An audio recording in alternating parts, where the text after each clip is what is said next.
Então, continuando no slide anterior, aqui a gente está vendo a parede do endométrio. Do primeiro a 28 dias. Aqui o período de ovulação. Aqui o período do endométrio sendo eliminado. Aqui também. E é basicamente isso que acontece. Isso aqui são os óvulos dentro do ovário. Aqui o folículo primário, após receber estímulo do hormônio FSH, ele vai fazendo o crescimento dele, ó, até folículo de Graafi e chegar na ovulação. E aqui nessa ovulação é onde acontece o pico de LH. Olha essa cor roxa aqui, ó. Aqui tá vendo um pico de LH. E esse LH, junto com o FSH, vai fazer com que esse folículo seja rompido e liberado esse óvulo lá para as tubas uterinas. E aí esse é o óvulo, vai ser liberado no 15º dia após a menstruação. Vai haver a fase de crescimento e aqui vai haver o estímulo da progesterona, né? Já passando o tempo de ovulação.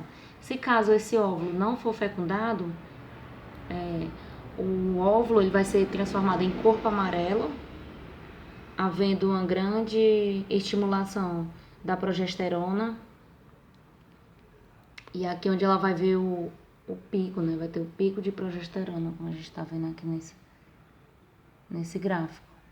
E aqui é onde acontece a TPM, a tensão pré-menstrual, porque é com o excesso de progesterona, a gente vê que tá os hormônios oscilando, né? Ele vinha baixinho antes do período de ovulação, e aí após esse óvulo ser liberado nas trompas uterinas ou anexos uterinos, essa progesterona ela teve um aumento. E aí aqui é onde acontece a TPM, se a gente for ver nos dias, é no 21º dia ao 24º. E é basicamente isso que acontece. Na tensão, como esses hormônios estão em oscilação, a mulher ela vai ter o estresse, vai ter vários... Então, vai ter vários distúrbios comportamentais, né? Por conta dessa oscilação hormonal. Dos 2 hormônios que são secretados na hipófise e dos 2 hormônios que são secretados no ovário. Aí aqui, se o óvulo não for fertilizado cerca de 2 dias antes do final do ciclo mensal, o corpo lúteo no ovário subitamente evolui e a secreção do hormônio ovariano, estrógeno, progesterona diminui conforme a ilustração, que é aí onde acontece a descamação da parede do endométrio. E aí agora eu vou falar da endometriose.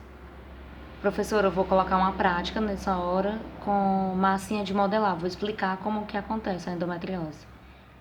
Então, a endometriose ela é o crescimento anormal do tecido revertido do útero, né? Aí eu coloquei esse artigo aqui.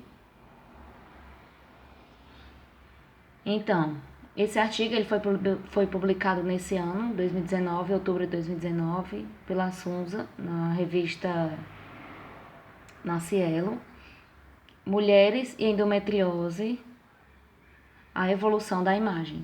E ele diz que hoje no Brasil, em mulheres com período reprodutores, elas têm 20%, aliás, 20% dessas mulheres em idade reprodutiva, elas têm endometriose, né? Então é um assunto muito relevante para falar dentro dos estudos do sistema reprodutor feminino.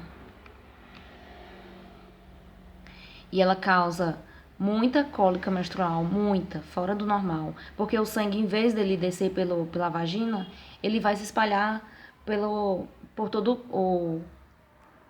o abdômen da mulher ali na parte, na cavidade, né, uterina. Só que fora, não dentro, como a gente tá vendo aqui, ó, o ovário, e aí tem as gotículas de sangue fora.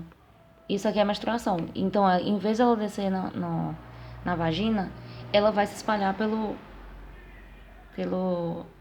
abdômen, né? e ela sente dor durante a relação sexual, desconforto crônico ao urinar e dificuldade para engravidar. Aí tem essa imagem aqui do sangue, em vez de ter descido na vagina, tá espalhado sobre, a gente tá vendo aqui o útero, o reto posteriormente, em uma visão longitudinal, e aqui o endométrio. Então tá acontecendo alguma disfunção nesses órgãos que o sangue não tá conseguindo sair pela vagina, e sim tá se espalhando pelo abdômen. E a gravidez, né? Então, antes de falar da gravidez, eu vou falar sobre a anatomia do óvulo e do espermatozoide. Então, o óvulo ele é revertido por uma corona radiata, um núcleo na parte mais interna, que é onde o espermatozoide vai ter que fecundar essa parte interna, a zona pelúcida, que o espermatozoide, após se ligar nessa zona pelúcida, vai acontecer E após o espermatozoide se ligar no ovócito, ele vai liberar enzimas, né? Aqui o acróstomo dele. A acróstomo dele vai se ligar aqui na zona pelúcida, vai liberar enzima e essas enzimas vão separar das células da coroa radiária.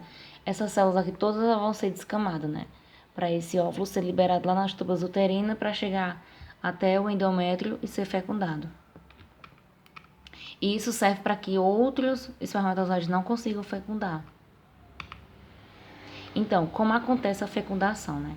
O óvulo ele precisa ser fecundado por um espermatozoide. Então, lá no momento de relação sexual, após o esperma ter entrado em contato com a vagina, ele vai passar aqui, primeiro, pela vagina, que é o canalzinho, pelo colo do útero, ele vai entrar, aí vai passar aqui, vai entrar nas tubas uterinas e ele vai até próximo ao ovário.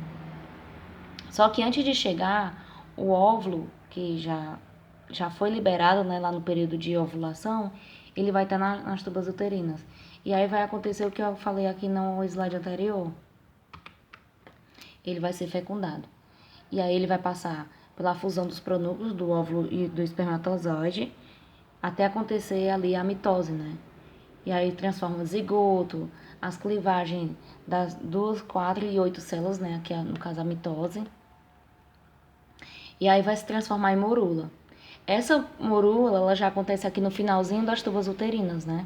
E aí ela vai se aclopar aqui em 3 a 4 dias após ser fecundado no endométrio.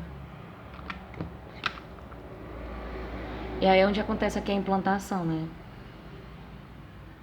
Após ele passar aqui da morula, lá. Ele vai ser transformado em blastócito. E esse blastócito ele vai ficar aqui na parede do endométrio de 5 a 6 dias, né? Após 5 a 6 dias ele vai ficar aqui. E aí no 6º a 7º dia vai se transformar em trofoblastos, né? A massa celular externa que é formada pela placenta. E esse embrião ele vai se ligar na parede do endométrio no 7º e 8º dia. E assim até conseguir ser fecundado, né? E aí depois de atingir o útero, esse blastócito, que a gente tem que entender que é a parede do endométrio.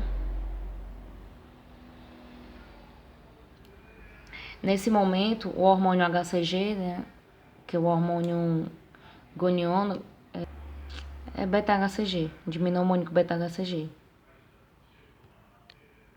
Aliás, HCGS, ele já vai estar em altas taxas, né, porque tá havendo aqui a fecundação na parede do endométrio.